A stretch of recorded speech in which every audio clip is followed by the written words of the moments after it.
আমাদের special counting সেলে চলে যাব, সেখানে আমাদের প্রতিনিধি অরিত্রিক ভট্টাচার্য রয়েছেন। প্রতি মুহূর্তের খবর সেখানে আসার পরে চুলচেরা বিশ্লেষণ হচ্ছে। অরিত্রিক, বিশ্লেষণে কি উঠে আসছে? দেখো, বিশ্লেষণ এখানে চলছে, বিভিন্ন জেলা থেকে খবরগুলো আসছে, সেগুলো তোমাকে যেটা সকাল থেকে আমরা দেখাচ্ছিলাম যে আমরা এভাবে ট্যালি করছি যাতে এই বিশ্লেষণটা কয়েকটা নির্দিষ্ট এলাকা ধরে, যে এলাকাগুলি কিছুদিনের মধ্যেই খবরের শিরোনামে উঠে এসেছিল বা সামগ্রিকভাবে জেলার ছবিটা সব কিছুই আমরা এখানে নজর রাখছি। আমাদের সঙ্গে রয়েছেন বিশ্বনাথ দা, উনি মূলত বিশ্লেষণের কাজটা করছেন।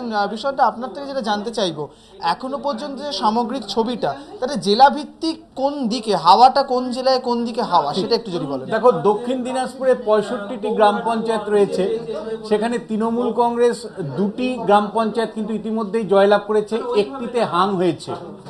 অন্যদিকে আমরা বাঁকুড়ার দিকে যদি তাকাই তাহলে দেখবো 54টি গ্রাম পঞ্চায়েত তৃণমূলের দখলে চলে গেছে, যেখানে বামেরা মাত্র 7টি গ্রাম পঞ্চায়েত পেয়েছে এবং অন্যান্যরা একটি। 62টি গ্রাম পঞ্চায়েতের ফলাফল আমরা পেয়ে গেছি। যদি আমরা উত্তর 24 পরগনার দিকে তাকাই তাহলে আমরা দেখবো এখানেও তৃণমূল কংগ্রেস এগিয়ে 8টি গ্রাম পঞ্চায়েতে, বামেরা 3টি গ্রাম পঞ্চায়েতে এগিয়ে এবং সামগ্রিকভাবে 11টি গ্রাম পঞ্চায়েতের ফলাফল আমাদের হাতে চলে এসছে।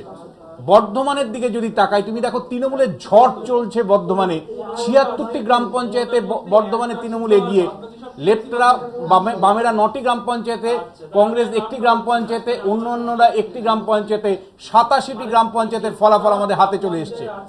আমরা পূর্ব মেদিনীপুরের দিকে যদি তাকাই, একটা অদ্ভুত রেজাল্ট কিন্তু আমরা দেখতে পাচ্ছি, যে তৃণমূলের গড় বলে পরিচিত, সেখানে কিন্তু 6টি এই মুহূর্তে তৃণমূল এগিয়ে, যেখানে বামেরা 5টি।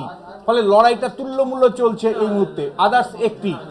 অন্যদিকে আমরা যদি জলপাইগুড়ির দিকে তাকাই, সেখানে 2টি তৃণমূল কংগ্রেসের পক্ষে গিয়েছে, 1টি বামেদের পক্ষে গিয়েছে।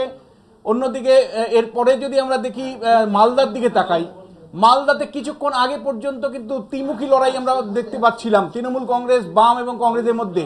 এই মুহূর্তে তৃণমূল কংগ্রেস 5টি গ্রাম পঞ্চায়েত দখল করেছে, বামেরা 19টি গ্রাম পঞ্চায়েত দখল করেছে, কংগ্রেস 9টি গ্রাম পঞ্চায়েত দখল করেছে, বিজেপি ওল্ড মালদাতে 1টি গ্রাম পঞ্চায়েত দখল করেছে এবং 2টি গ্রাম পঞ্চায়েত হাং বা ত্রিশঙ্কু অবস্থায় রয়েছে। এবার উত্তর দিনাজপুরের দিকে যদি তুমি তাকাও, তাহলে তৃণমূল 5টি গ্রাম পঞ্চায়েত, মানে কংগ্রেসের দুর্গে তৃণমূলের হানা বলা যায়, 5টি গ্রাম পঞ্চায়েত দখল করেছে। লেফটরা 4টি গ্রাম পঞ্চায়েত, কংগ্রেস 5টি গ্রাম পঞ্চায়েত দখল করেছে। আমরা একটা বিরতির পর আমরা বাকি জেলাগুলো পর্যালোচনা করব। তো এইভাবেই জেলাগুলো যেভাবে বিশ্বদা দেখাচ্ছিলেন, বেশ কয়েকটি জায়গায় ত্রিশঙ্কু হওয়ার দিকে এগোচ্ছে, বেশ কয়েকটি জায়গায় হাড্ডাহাড্ডি লড়াই চলছে। সব মিলিয়ে কিন্তু বিভিন্ন খবর আমাদের এই কন্ট্রোল রুমে আসতে শুরু করেছে, সেগুলি কিন্তু তুলে ধরছে সুব্রজিৎ।